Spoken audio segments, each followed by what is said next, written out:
Au musée de la Boveri, en plein centre de la ville de Liège, la visite commence par des œuvres figuratives de style classique. En avançant dans la chronologie, les œuvres se font de plus en plus abstraites. Au détour de la deuxième allée, ton regard sera immanquablement attiré par ce tableau. Qu'est-ce que tu y vois ? N'hésite pas à mettre cette vidéo en pause pour prendre le temps de l'observer à ton aise. Ah, quel beau tableau ! Je ne saurais pas dire pourquoi, mais je l'aime vraiment beaucoup.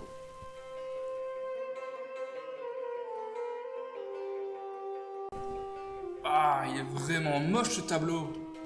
Et c'est vraiment dans un musée ? Et t'appelles ça de l'art ? N'importe quoi.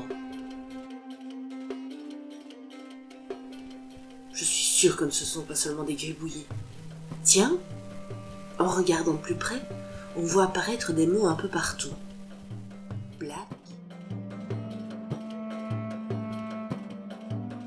et white, comme le nom du tableau.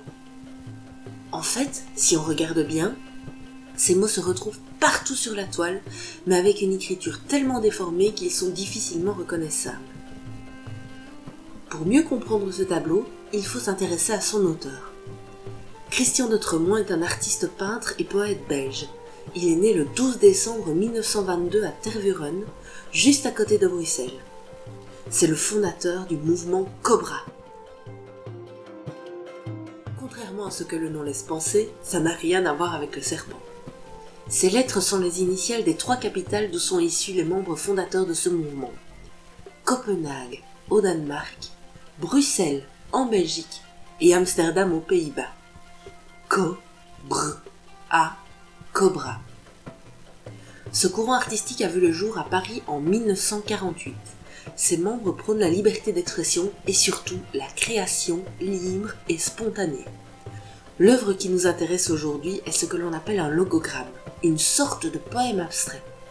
Ce type de réalisation illustre bien cette idée de spontanéité. Pour ce genre de travail, l'artiste ne réfléchit pas à l'avance à ce qu'il va faire. Il laisse le pinceau guider sa main. Les mêmes mots sont ainsi réécrits à l'infini jusqu'à en devenir méconnaissables, transformant l'œuvre en dessin plutôt qu'en texte. D'ailleurs, quand on regarde ce tableau, il est difficile de ne pas penser automatiquement à des écritures chinoises. Cette toile a été réalisée avec de l'encre de Chine sur du papier à l'aide de gros pinceaux. Mais comme tu peux le voir sur les images qui défilent maintenant, Christian de Tremont a également réalisé de nombreux logogrammes éphémères dans la neige. Son travail sur les logogrammes constitue une part importante de son œuvre. Il en réalisa plusieurs dizaines entre 1966 et 1979, l'année de sa mort.